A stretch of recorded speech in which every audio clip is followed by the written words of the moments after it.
What's up, YouTube? I am not adjusted to the time change. Sunlight is still out. It's freaking me out. Odd time for me. Odd time. We'll see how it translates into a show. But what do you do? What do you do? I'll take the time change. Unfortunately, it's one of those things that kind of encourages me to work later in the afternoons, but it is what it is. It does what it does. And so on and so forth. So, what's up, Telly Coleman? So, I did the video this week about the slow-release nitrogen forms. I could really talk about that for extended periods of time because that was about as simple as I could put it in terms of the slow-release ureas that are out. I could get so much more in-depth between the different urease inhibitors that are out there, and I mean, I could fill up multiple 20 or 30-minute talks about it because they, as far as what's out on the market, I mean, there is just so much that's available, and it all really just kind of does the same thing. What's going on, Back to Nature? How are you, good sir? Marco, I tell you what, man. I do want to make my way out to California. I'm not going to lie. I had a tough time in Los Angeles last year. I had a good time while I was in Los Angeles, but that was the most brutal traffic I've ever experienced in my life, man. So I would like to go back to California and experience it outside of LA. That's for sure. LA was cool, though. It was really cool. That's right, David Watkins. That's right. I see what you did there. That's pretty funny. What's up, Popo and Son? How are you, sir? Alan Thompson, what's going on? We are good. The family is good. Brandon64 from Peru, what are you doing down there in South America? It's a good ways away down in Peru. Not gonna lie, I'm a little jealous. I'm a lot jealous. For those of you that don't know that about me, I enjoy traveling. Rarely do I ever have time to travel, but I do enjoy it. My wife has obviously taken me to Japan and got to experience that, and what an adventure it was. So, I got the travel bug. I definitely have it.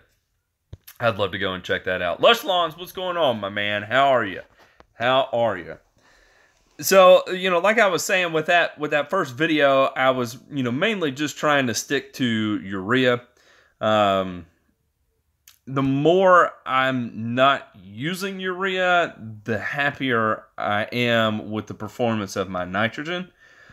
I get a lot of questions about the different slow releases and whatnot. So anyway, I wanted to make that video to kind of show the different urea options that are out there and, kind of highlight the pluses and minuses of each one. From what I am gathering in my own personal experience is urea as an end source just doesn't perform super, super well. Soil temps around mid-40s. Is it too early or late for crabgrass pre-emerge? It is perfect for crabgrass pre-emerge. You're not too late nor too early. Mid-40s is where I would accelerate the rock and roll pace on getting them down.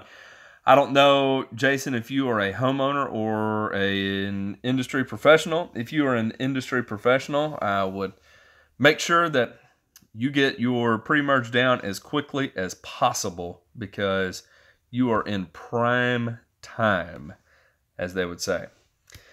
Yeah, man, get it down. You are good to go. Throw you some prodiamine or dimension, dithiopyr, whatever it is that you want to put down. You can put down Aquacap, your pendimethalin. You can put down Gallery, isoxaben. You can put down Benzimec. You can put down Tuppersand. You can put down Mesotrione. You got several options there, sir. Several options. Have a lot of sandburrs in my Bermuda grass. Any recommendations on prevention? For prevention, sandburrs isn't something I have to deal with a lot of. I want to say Pennant Magnum is one you can use for sandburrs. The other would be maybe one of the triazines, so maybe simazine or atrazine may help with the sandburr issue. Also, I would check the label on Soxbin Gallery and check and see on that. That's one of the weeds that I don't have to deal with a lot. So I think Pennant Magnum is the main one, though. So there you go. There you go. Here we go back to nature. This is one of the interesting things here. So if you look at the MSLN, the minimums for plant performance and plant health, turfgrass actually performs very, very, very well at a super wide range of potassium. So I wouldn't get caught up on avoiding using a product because it's relatively low in potassium. Again, by establishing a good soil surface area, you in turn generate a healthier plant with a healthier root system, and it tends to manage its K levels much more efficiently without the requirements of high K inputs. So just because it doesn't have high K doesn't mean you're not going to get enough K. Because if you can maximize the efficiency of the K that you apply, then your plant will have enough that it needs. Again, and this is coming from university, I think Pace Turf was one of the ones who front ran the K and P tolerance minimums, and it is super, super low. So as long as you don't have 0K or 0P, and you have some, typically that's usually enough for it to get by. Because it's right around borderline 0P or K that you begin to see a decline in turf performance. Now, there's a little bit of fluctuation there with Bermuda grass. Bermuda grass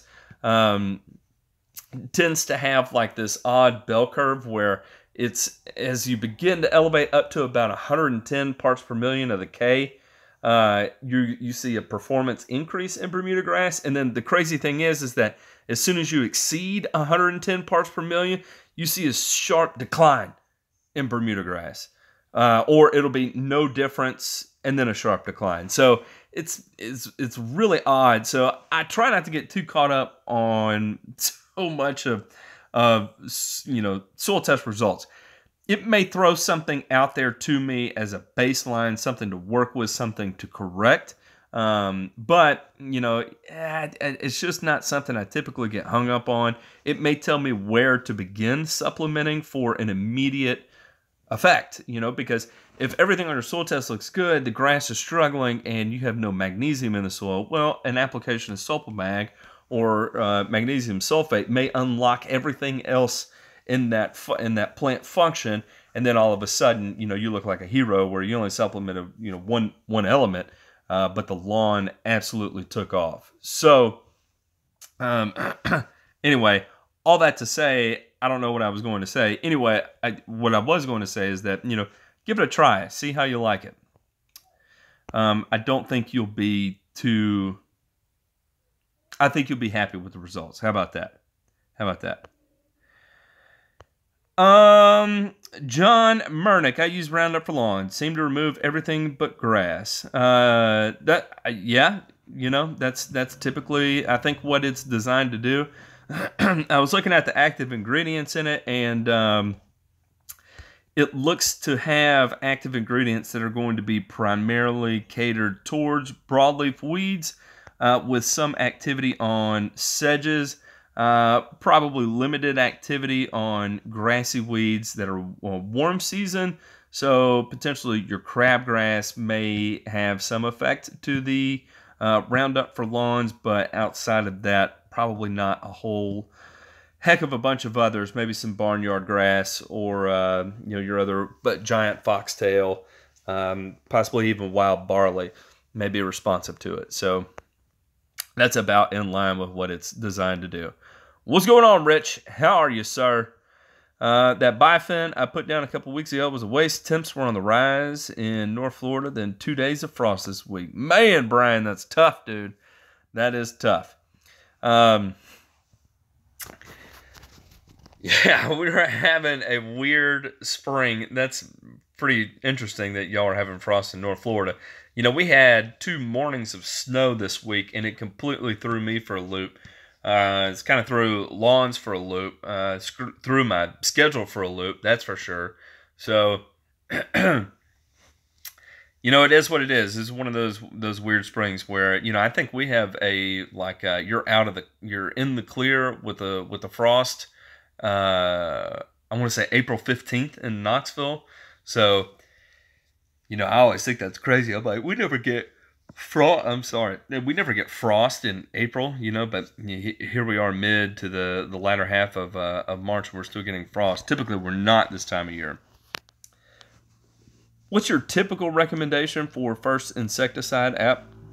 For me, where I'm at, Brian, would be late April, early May. So, yeah, that's where I am. Telly, I hate that your green lawn turned brown. I'm not gonna lie. Everything here is still green. In fact, I just got done shooting some video with my front yard. I finally put my first cut on my front yard since I killed it out and reseeded it last year. I kind of half-assed my renovation. I didn't have time to do it, and I don't have an irrigation system, and I didn't have time to water it. So, I aerated it, I seeded it, and then I called it good and sprayed it with Roundup at the same time. So, interestingly, fighting allergies. For the most part, it all came up, and it looks pretty good.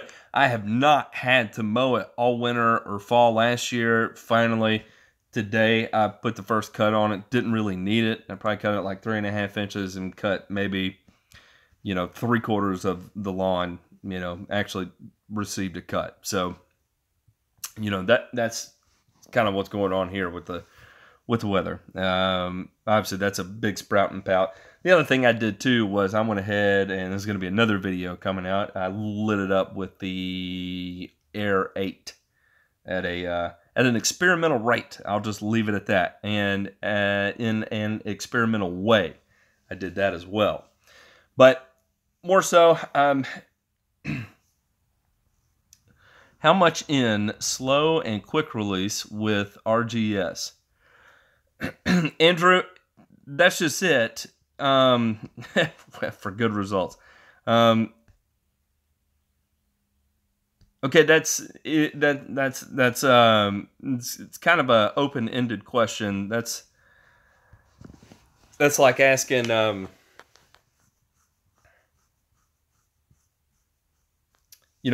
much Advil should I take to get rid of my headache?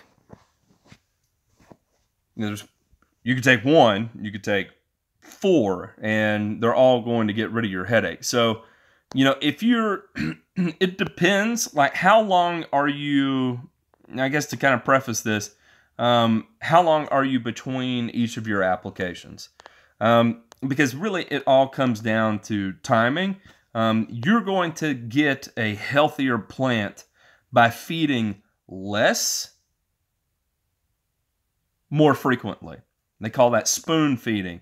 That's why you see that on the golf courses. It's less stressful.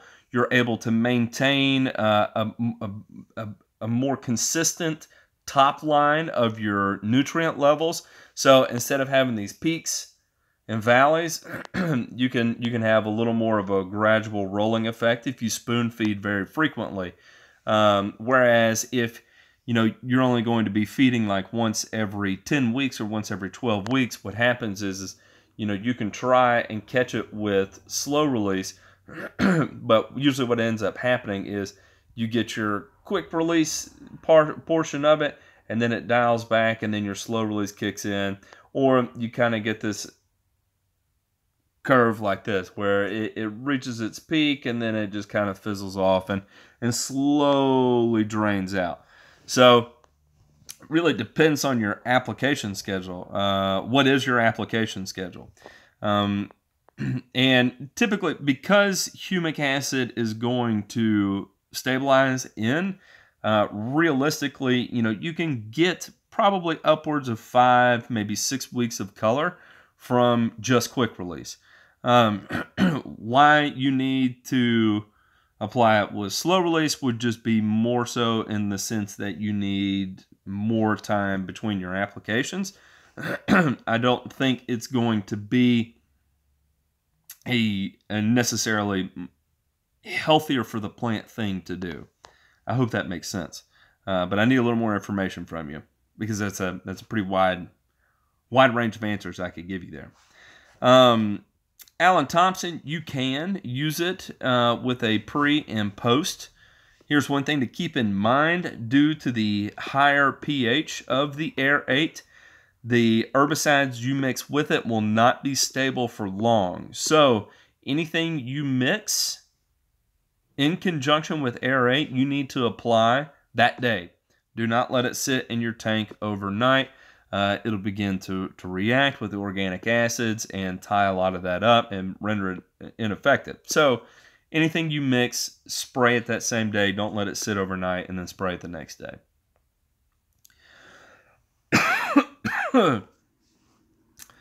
Phil, best way to remove fescue from a Bermuda lawn this time of year?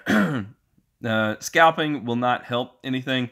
It's just a temporary fix, and more than anything, that's just going to allow the fescue to jump up faster through the Bermuda grass. So what I would do is I would use an herbicide like Certainty or Monument or Revolver or Katana.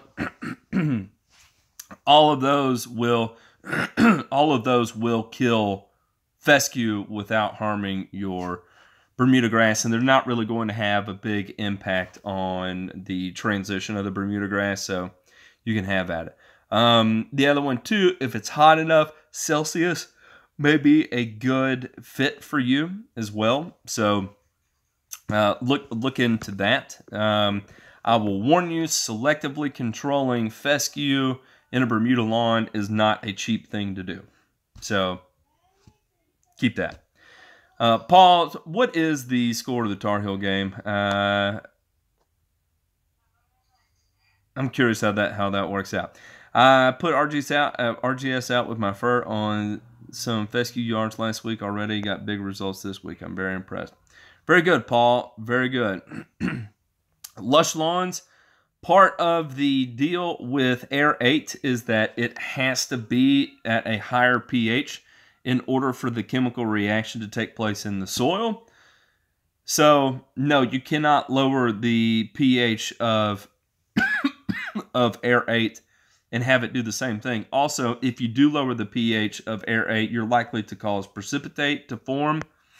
So I would not recommend you do that. The active ingredients to look for are going to be sulfonyl ureas, so sulfosylfuron, trifloxysulfuron, forum sulfuron. I can't remember Katana. Maybe it's rim sulfuron. I don't remember Katana, but those are the main ones. Sulfonyl ureas. Man, I can't believe the Tar Heels are struggling like that. That is tough. Tough.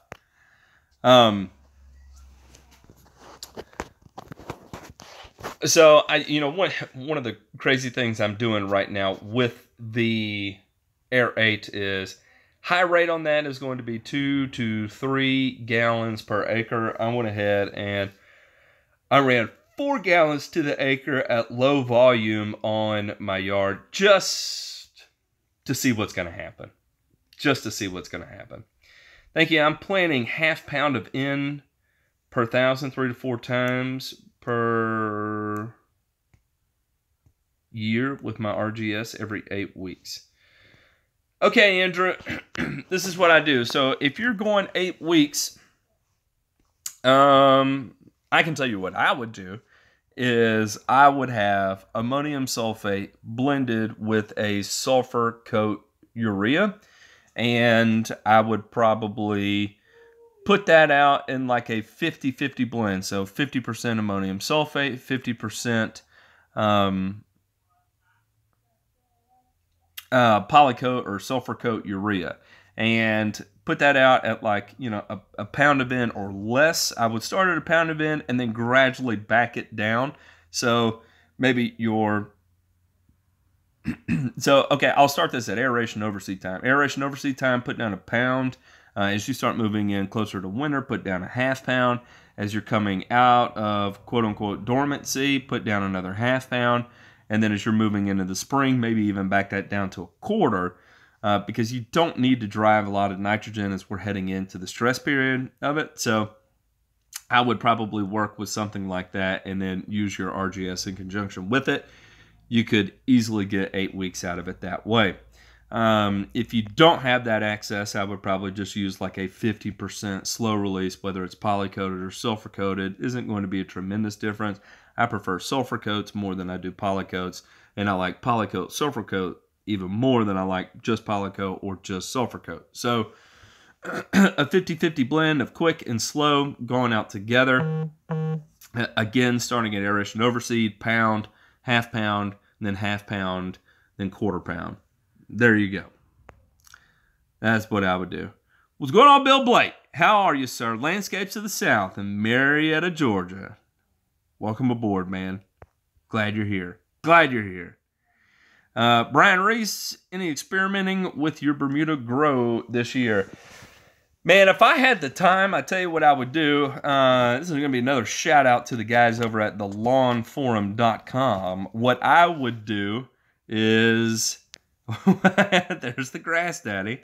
Another shout out to the guys at thelawnforum.com. If I had the time, what I would do is I would level my backyard with sand, and I would try and convince my wife not to divorce me and buy a triplex mower and real mow my backyard. Ideally, that's what I would like to do, but in reality, I know I don't have time to get that accomplished, so no, I really have no plans for it this year other than just to enjoy the fact that it's Bermuda grass and not fescue. My front yard is fescue, and I hate it. My backyard is Bermuda, and I love it, and that's just how it is. You can sleep on my couch. And really, if for those of you that are on the Lawn Forum, that would be going after Mr. Ware in Arkansas. I don't know if he's in Arkansas or not, or he's just an Arkansas fan. But W-A-R-E, Mr. Ware, he has a smoking Bermuda lawn. So that's what I would like to do. It's just I don't have the time. I hardly have the time as it is to do what it is I do. A triplex reel mower would just be super exciting. I mean, that'd be some next level stuff. You talk about getting that dialed in, even, at a relatively high height, we'll say like an inch, something like that. Run that in conjunction with some growth regulators, and man, that thing would just be awesome. Awesome, awesome. Are you going to start reel mowing now too, grass daddy? That's funny. That's really funny. I know every time I watch one of Connor Ward's videos that my heart starts skipping a beat, and I start thinking to myself, should I or should I not start reel mowing? Obviously, it's much better for the turf. I mean, the turf is going to respond to it really, really well. It's a little stressful on the plant to keep it at an unnaturally low height. But, you couple the unnatural low height with spoon feeding and a little bit different management practices, then, you'd be good. Would you use ammonium sulfate only for N with RGS for a yearly program on turf type tall fescue, 4 pounds N per 1,000 square feet? Rob, yes, I would. And that's what I will be doing this year.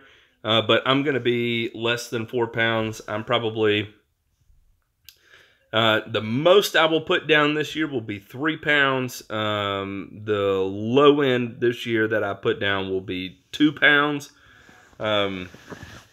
So we'll see how that plays out. Right now, I'm at 0.8 pounds on the year.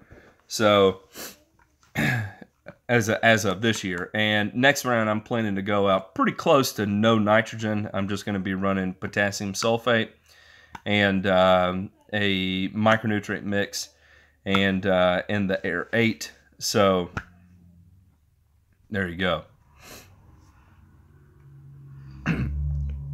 Drew Robinson, in what turf type? There are lots of herbicides for tall fescue clumps.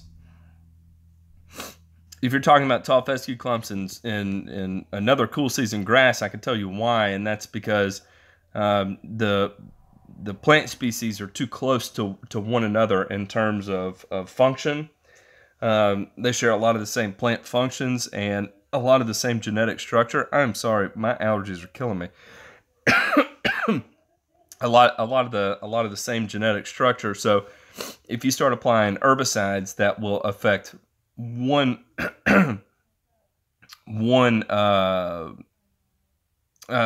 similar species, you may get damage. If you're dealing with two cool season grasses, and you're spraying one herbicide to kill one, in all likelihood, it's going to kill the other.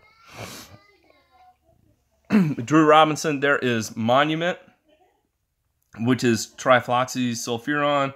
There is Revolver, which is Forum sulfuron. There is Katana.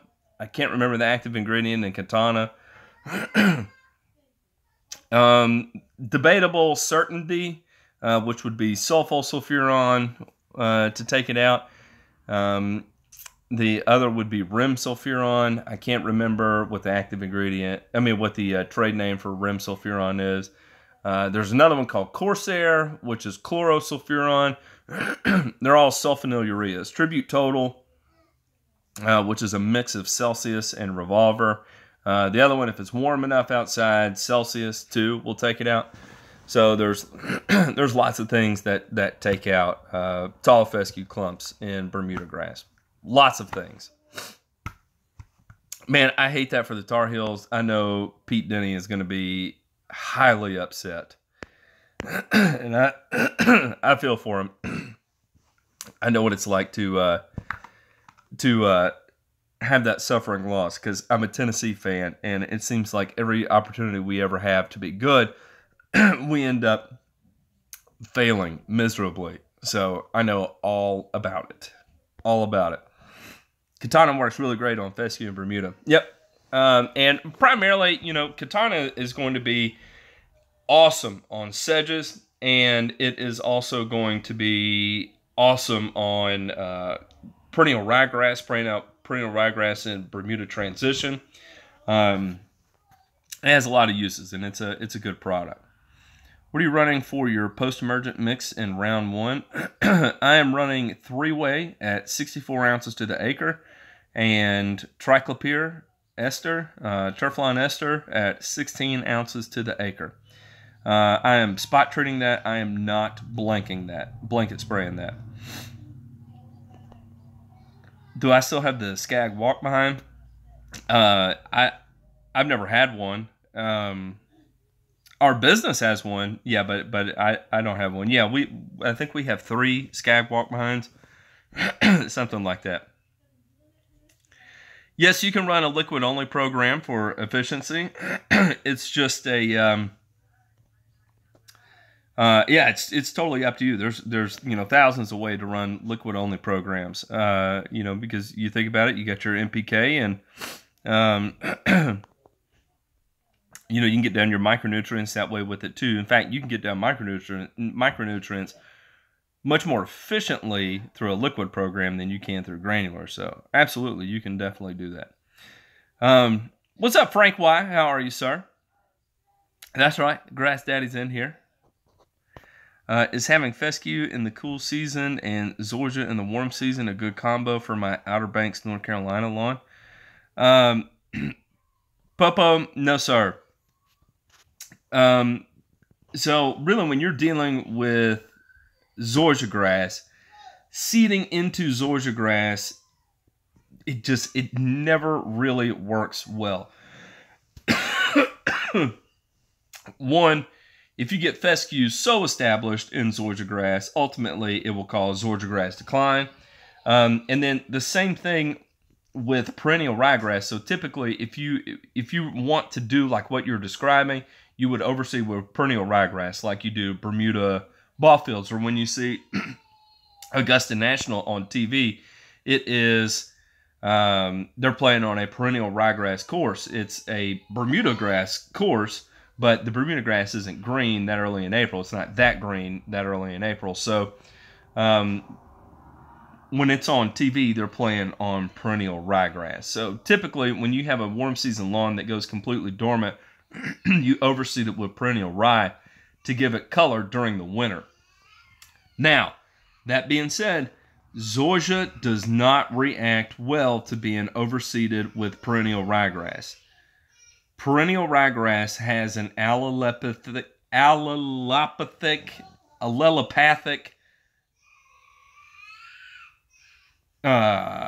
damage that takes place to causes allolepathy. Allolepathy is a plant's ability to quote unquote poison other plants around it. So the most popular one would be a hickory tree and juglone production.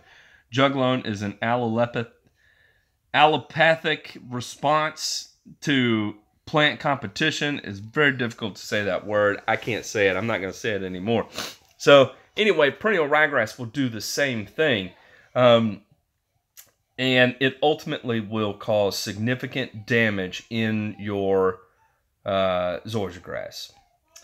Asked you about the source of K this week. Can you go more into detail about what is the best source and what to stay away from? Thanks.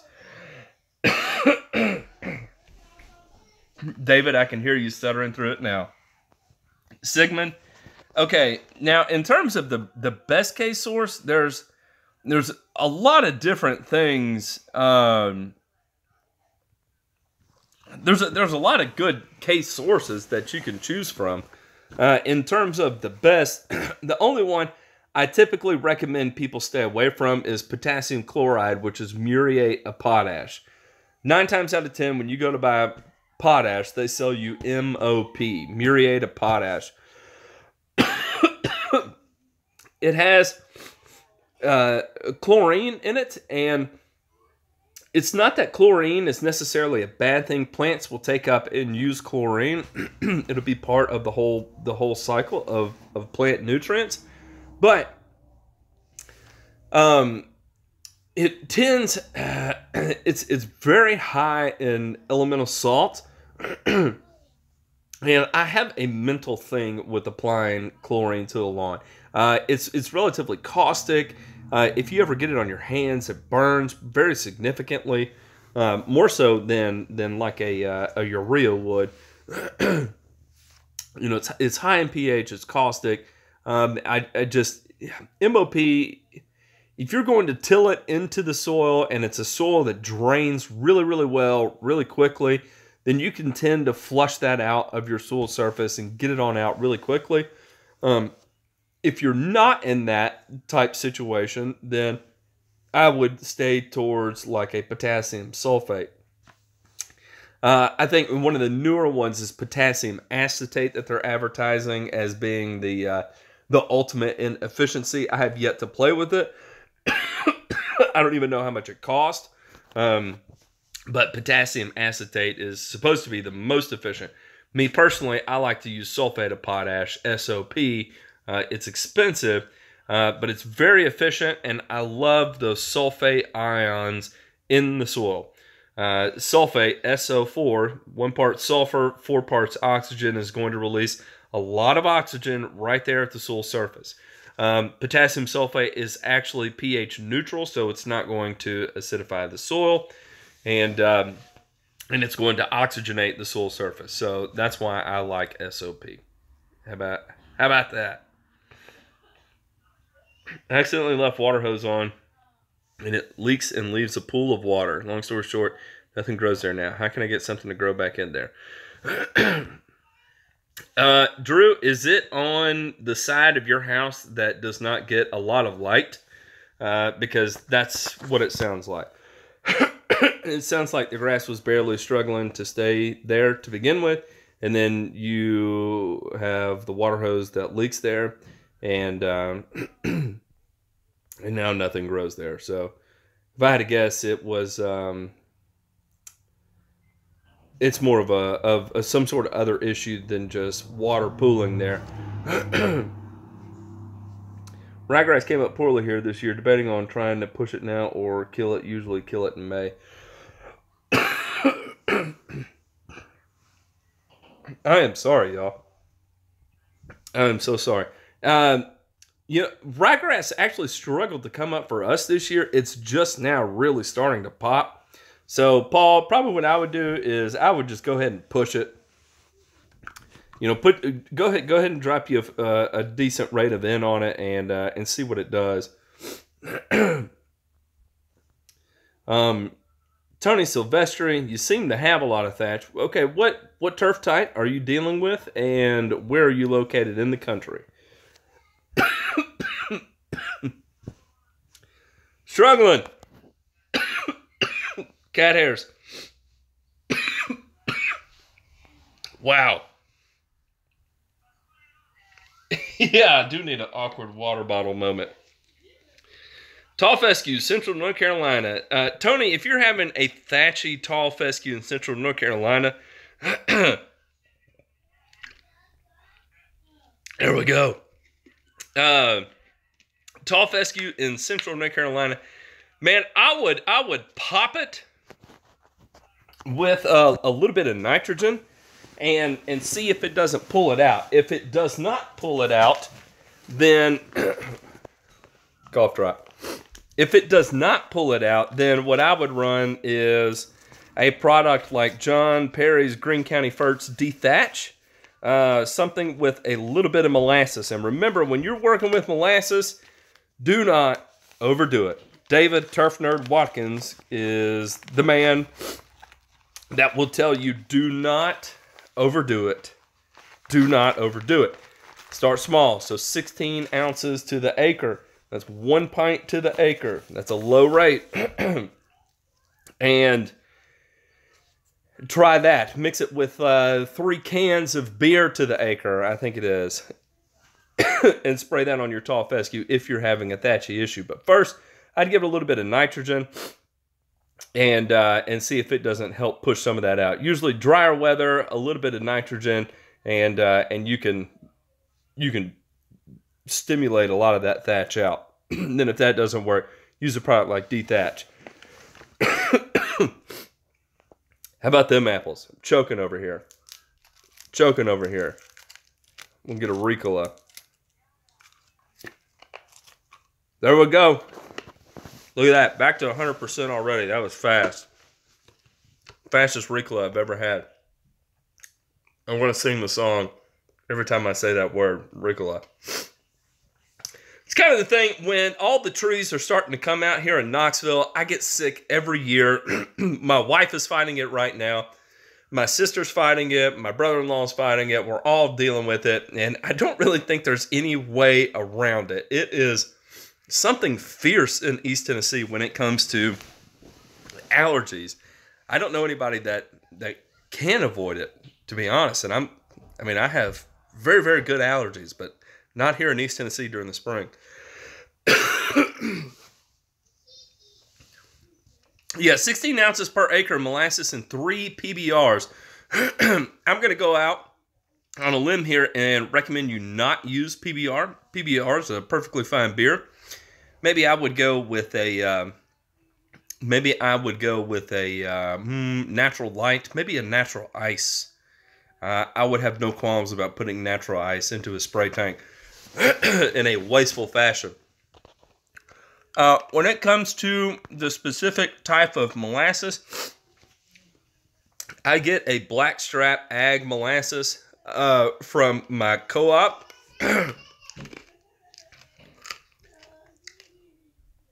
I think there's some have like higher rates of sulfur in it or something, and I don't know if that's a better one to use or not. But the one I get at my co-op is feed grade, and so that's what I put out. And that may have, you know, a higher amount of biurates in it, but it's 16 ounces to the acre. I mean, you're not talking about much at all. That's low. That's low. At Callaway, they sell it by the bag. Is that overkill? Drew Robinson, what are you talking about? What do they what do they sell by the bag? Molasses? I don't know, man. I do not know about molasses coming from the bag. I've never seen that before. Tree bark and sugar. Wow. Yeah, I've never heard of that, man. I honestly don't know what to tell you.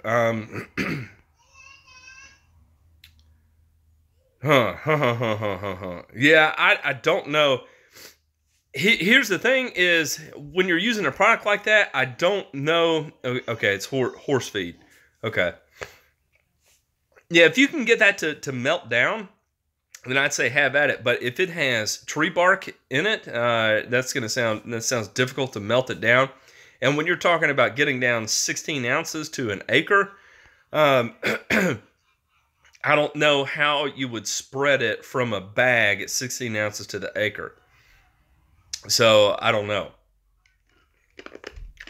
Sigmund has a product called Blackstrap. It's molasses with humic. Yep, that sounds like a good product. Add you a couple beers to it. Now, here's the thing to keep in mind is that that's not going to be effective until micro populations are on the upward, on the incline, and that's not going to happen until soil temperatures begin to increase. So once we hit that 55 degree plus soil temperature range, we're going to have very, very accelerated microbial activity. Then if you apply something like your dethatch product, or John Perry's dethatch, or a molasses and yeast type product, you're going to really get your biggest bang for your buck. And in terms of the speed at which it does consume that material, it's going to happen really, really, really quickly. So keep that in mind. Let it warm up just a hair before you do that. I keep choking. I don't know what is going on. Clearly, I was not cut out to be talking today. By all means. But again, if you're in central North Carolina and you're dealing with thatch issues, it sounds like something else is an issue, because I know, like where I'm at here in Knoxville, it is not it is not a thing. Thatch is very, very, very rare. Very rare.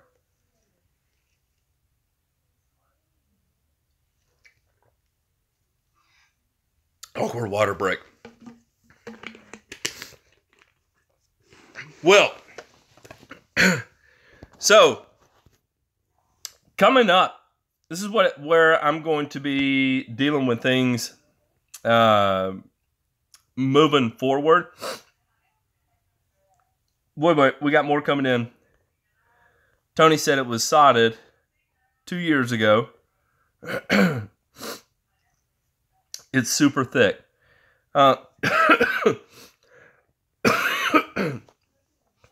Yeah, Tony, I would try that. I would try it. I'd spray it with a dethatch product, a liquid dethatch product that contains molasses.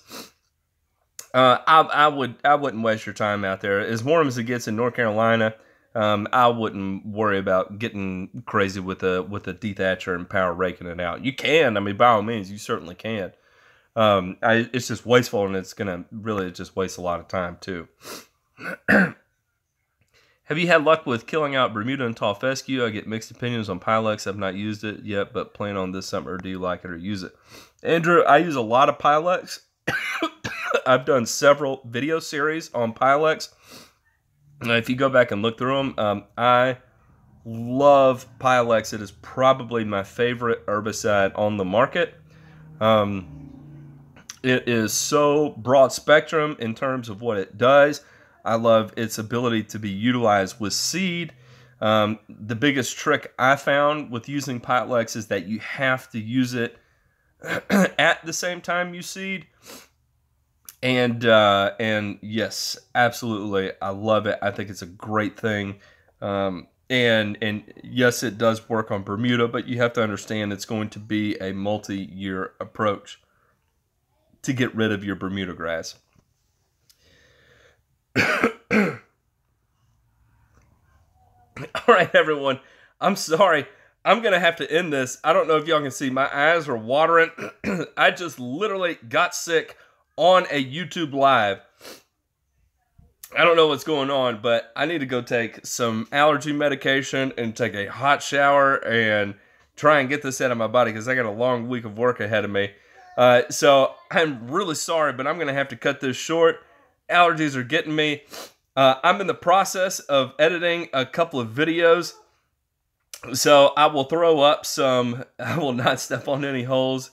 I will throw up some more content too. And so that way, you know, we'll keep things going. That's right, I'm turning into a zombie tonight. I feel like my eyeballs are about to pop out of my forehead. All right, y'all, I really appreciate it. Thanks for sticking through this. This was awful, but I really appreciate y'all. Y'all have a good night. Take it easy.